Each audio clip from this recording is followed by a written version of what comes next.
A Queda do Morcego é a mais impactante autocrítica da indústria dos quadrinhos, especificamente nos anos 90, em todos os seus excessos, e mais, também uma análise madura e sofisticada a respeito da crise da masculinidade, já lá em 1992. A extraordinária Queda do Morcego está sendo republicada pela Panini. Até já fiz um vídeo a respeito da coleção como um todo.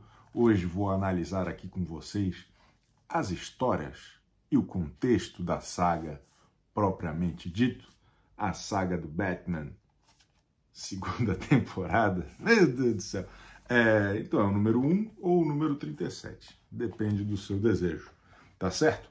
Roteiristas Doug Moench e Chuck Dixon, e as artes alucinantes de Tom Grindberg, Jim Aparo, na minha humilde opinião, o maior artista do Batman de todos os tempos, e também o excelente Michael Netzer. Seguinte, estamos em 1992 e o que está fazendo sucesso nos quadrinhos norte-americanos? Estava todo mundo com uma ressaca desgraçada de X-Men, na verdade, e estávamos ali no auge do Wolverine aparecendo em tudo quanto era gibi, começando ali uma fase bastante intensa dele, onde ou ele estava nas revistas, ou o gibi tinha algum personagem muito parecido com o Wolverine, não é verdade? As pessoas acompanhavam o Motoqueiro Fantasma de maneira não irônica, a molecada gostava de verdade, era o Justiceiro, o Spawn estava surgindo naquele período histórico, não é verdade? O Todd McFarlane já mandando mal há 32 anos. Então a gente tinha um contexto em que os quadrinhos estavam ficando radicais. Os quadrinhos, os personagens, eles precisavam ter as correntes, eles precisavam ter garras, e, de certa maneira, o Batman não estava nesse contexto, né? Essa ruptura do que a molecada gostava foi um trauma muito grande para os editores da época. Eu lembro que o Quarteto Fantástico, nessa oportunidade, que sempre teve ali, né, o título, o subtítulo de o melhor gibi do mundo, né? Eles, numa das edições ali, em algumas edições, eles começaram a colocar: não é o gibi dos seus pais, não é o gibi da época dos seus pais. Tinha uma ruptura, porque dos anos 60, principalmente, para os anos 90, eles precisavam mostrar que as coisas estavam diferentes, estavam mais radicais. Onde o Batman se encaixava nisso? A sensação que eu tenho, relendo 30 anos depois também, que as duas primeiras histórias desse saga do Batman saíram pela primeira vez aqui no Brasil no número 1 de Liga da Justiça e Batman, que foi em 1994, quando a Abril começou a publicar A Queda do Morcego aqui no Brasil. Pois muito que bem. Eu tenho a impressão que os editores do Batman pensaram nesse contexto todo, viram o que a molecada estava curtindo e resolveram fazer o seguinte: perguntar para os leitores, provocar os leitores, no sentido de: rapaziada, vem cá, é isso mesmo que vocês estão gostando? Deixa eu mostrar para vocês como tudo isso é ridículo, é patético. E aí vem o novo Batman e toda aquela, né, o Jean Paul Valley, o Azrael, ele maluco e tudo mais. Eu vejo toda a saga da Queda do Morcego muito como uma autocrítica na linha do que foi feito anos depois com o Reino do Amanhã, por exemplo, do Mark Waid e do Alex Ross. Só que de um jeito muito mais interessante, de um jeito muito mais comprometido, porque nós estamos falando aqui de uma crítica e de uma autocrítica irônica e sarcástica, em certa medida, dentro da própria cronologia, dentro das próprias séries do personagem. E o Bruce Wayne, de certa maneira, nessas primeiras histórias aqui, que é muito legal aqui, viu? São basicamente meio que dois arcos, assim, tem as duas primeiras histórias que mostram o confronto do Batman com o Máscara Negra, Depois tem um pós disso, dele lidando com não ter conseguido pegar o cara e enfrentando outros vilões ali, mas ainda lidando com Máscara Negra. Para encerrar o volume, começa um arco do molequinho psicopata que monta uma gangue para pegar o Batman e para pegar o Máscara Negra também. Então, são 6 histórias muito legais que sobrevivem ao teste do tempo, mas que tem um monte de subtexto, que tem um monte de questões que eu acho que são muito interessantes da gente falar. Como, por exemplo, o Bruce Wayne encapsulando, de certa maneira, essa crise do que era um personagem, o que era um herói e, de certa maneira, do que era um homem nos anos 90. Ali naquela virada dos anos 80 para os anos 90, os yuppies, não é verdade? Um novo modelo de sociedade e tudo mais, tudo muito interessante. A gente vê aqui o Bruce Wayne completamente desgastado, se esforçando mais do que poderia, dando mais de si do que é fisicamente e mentalmente capaz. E tem uma passagem que eu acho particularmente interessante, que ele, já escolado, ele que, foi para o Himalaia, né? Você viu Batman Begins, versado nas mais diversas ciências e tudo mais, ele vai no médico, Bruce Wayne vai no médico, e ele está exausto, ele está destruído, e o médico sugere, de alguma maneira, que ele talvez esteja passando por alguma dificuldade psíquica, não é verdade? Bruce Wayne dá de ombros e ele fala: você está dizendo que eu deveria procurar um psiquiatra? É curioso, né? O órfão que se veste de morcego toda santa noite ter ainda essa dúvida se ele precisava ver um psiquiatra.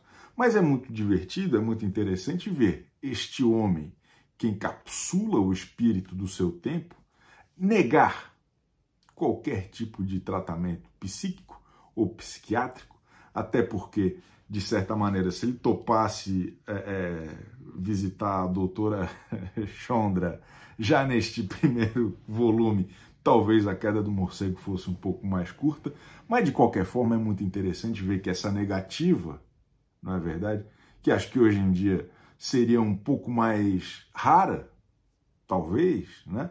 Ela é tratada com uma certa naturalidade. Não, Bruce Wayne ele não vai achar normal ir no psiquiatra e vai continuar se esforçando mais do que deveria no seu job noturno. Então isso eu acho muito interessante porque mostra justamente ilustra, não é verdade, todas essas questões da masculinidade, né, daquele período, naquela situação que de alguma maneira persiste até hoje, ainda mais neste momento do capitalismo tardio, em que toda a insegurança do sistema em que vivemos obriga o cidadão a trabalhar sem parar, não é? Então, neste sentido, sem nenhuma perspectiva de aposentadoria, tanto o Batman quanto você, caro telespectador, ele consegue, de alguma maneira, manter A Queda do Morcego como uma obra relevante dos anos 90, mas surpreendentemente ainda muito atual. A mente do Bruce Wayne se tornando a mente do palhaço, e isso tendo uma consequência não só mental, mas física, é um negócio muito interessante de acompanhar ao longo de todas as histórias aqui da saga do Batman 1/37. Numeração espetacular. E aí, em vez de procurar um psiquiatra, o Bruce Wayne fala: não, eu vou dar uma descansadinha e segunda-feira eu tô novo. Obviamente que isso não acontece, ele continua numa espiral desgraçada, não é? É muito curioso isso. Uma outra coisa que eu acho interessante é a relação do comissário Gordon e da sua esposa com o Batman. Ainda nessa toada aí, falando da relação da masculinidade, acho que muitas pessoas já foram o Batman para alguma namorada de amigo, né? No sentido em que, o que eu quero dizer? A esposa do comissário Gordon fica falando: ó, esse cara aí é pura vacilação, hein? Eu não gostaria de ver o senhor andando com esse sem vergonha aí não, viu? O senhor tem família, tá me entendendo? O senhor é trabalhador, viu, o Gordon? Vamos, esquece esse cara do chifre aí, bicho. Vamos ser felizes de outra forma. Vem andar na linha. E o Gordon se debate. O Gordon se mantém, né, numa situação, numa relação com o Batman anterior. Né, ele não consegue se livrar das amarras desta parceria que ele estabeleceu anos antes de conhecer sua atual namorada, depois vira esposa, enfim, tudo isso.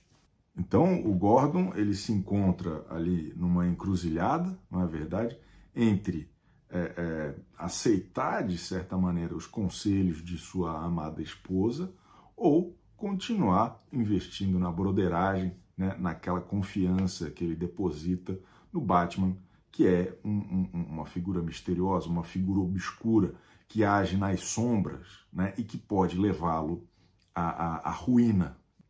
Vai além do mero melodrama de um gibi de super-herói e traz questões sobre a sociedade e sobre as relações, né, da própria masculinidade. Concordas comigo? Aí eu acredito que o auge dessa construção ou dessa desconstrução da posição de Bruce Wayne enquanto homem em 1992, 1993, é quando, no último arco, que começa a ser publicado aqui neste volume e só vai terminar no volume 2, ele apanha para uma criança. Ele apanha para uma criança que a gente já vê ali os traços do radicalismo, os traços da agressividade tóxica, os traços da loucura em que todos os heróis e todas as séries dos anos 90, de alguma maneira, refletiriam e que, sem qualquer sombra de dúvida, refletem também a época em que vivemos. Então a gente vê a passagem, né, daquele homem que é sombrio, que muitas pessoas não consideram confiável, mas que, no fim do dia, é um cara justo, trabalhador, né, um herdeiro trabalhador, né, um órfão sofrido, mas que tenta compensar as suas ausências com coisas positivas, sendo substituído pela falência moral, pelo caos, pela destruição. Isso ali representado por uma criança extremamente psicopata. É tudo muito interessante. Eu estou extremamente curioso para continuar relendo esta saga que eu já tinha amado 30 anos atrás e agora, percebendo esses subtextos incluídos aqui de maneira bastante razoável, bastante interessante, por Doug Moench e Chuck Dixon, que vale a gente lembrar também, são dois autores que são frutos de sua época. Então tem leituras a respeito da sociedade e das interconexões, não é verdade, entre as pessoas e os heróis, de uma maneira que reflete muito bem o espírito daquele tempo. Bruce Wayne, eles não perdem a oportunidade de colocá-lo como esse homem provedor, como este homem que está ali preocupado com seus bens, né? Preocupado com as suas empresas, mas preocupado também com seus funcionários, no caso do Lucius Fox, do próprio Alfred, que ele ainda tem uma relação ainda mais próxima, e com o Robin. Veja só, o Robin, a escala de trabalho de Batman e Robin, ela é guiada pelo horário de escola do jovem rapaz. Então, eles se organizam em torno da responsabilidade moral e cívica que o personagem tem, enquanto esta figura, né, o arrimo, não só da família, mas de toda uma cidade. É um fardo forte demais, pesado demais, para o homem-morcego aguentar por tanto tempo.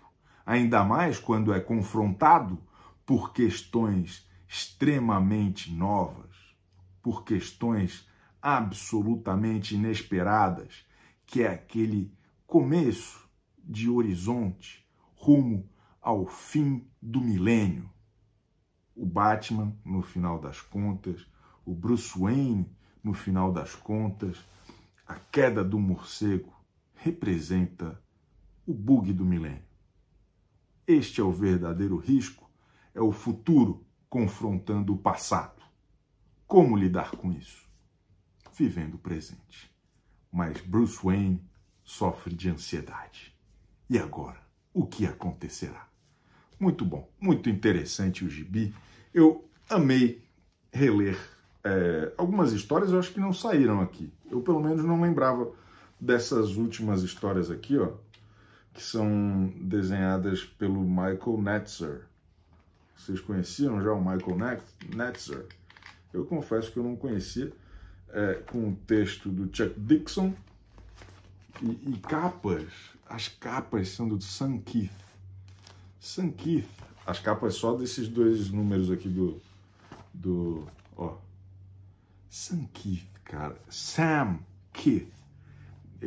Ele e o Simon Bisley são dois dos meus desenhistas favoritos. Tinham esse traço aí exagerado, né? Esse negócio mais bizarrão, assim, que conversa, de certa maneira, com a arte do Michael Netzer, que chega a fazer aqui um Batman chifrudão, tipo aquele dos anos 30, sabe? É bem interessante essa arte. Esse arco aqui é muito legal, mas o arco que ele enfrenta, de fato, Máscara Negra, é muito legal.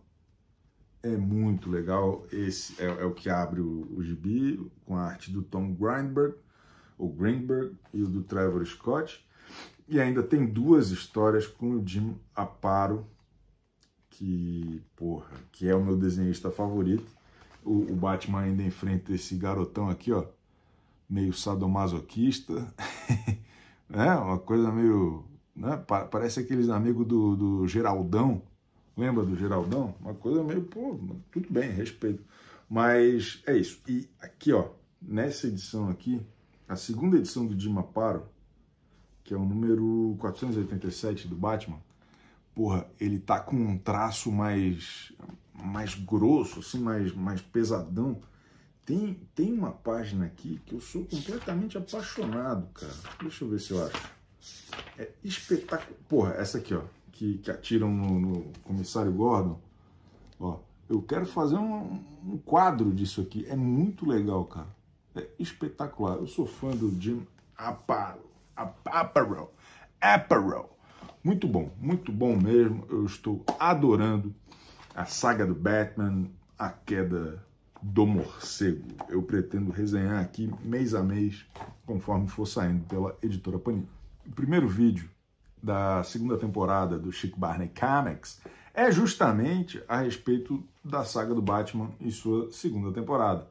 Então, se você não assistiu, por favor, assista, que eu comento a coleção em si, que eu acho que tem algumas escolhas editoriais completamente estapafúrdias, mas o que interessa mesmo, que é a historinha, né? É a historinha, tá legal, revistinha nota 10. Eu de verdade adorei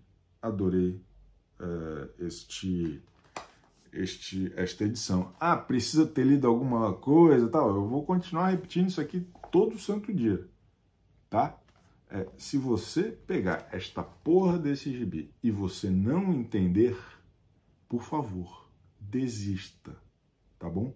Vamos parar de se subestimar, vamos se valorizar, abrir o gibi, começar a ler e entender. Não tem segredo nenhum, pelo amor de Deus. Beleza? Então tá bom. Se você ainda não é inscrito, inscreva-se. Se você ainda não deixou seu like, deixe seu like. Se você ainda não comentou, comente. Não sei se vocês perceberam, mas estamos tendo vídeo aqui todo dia.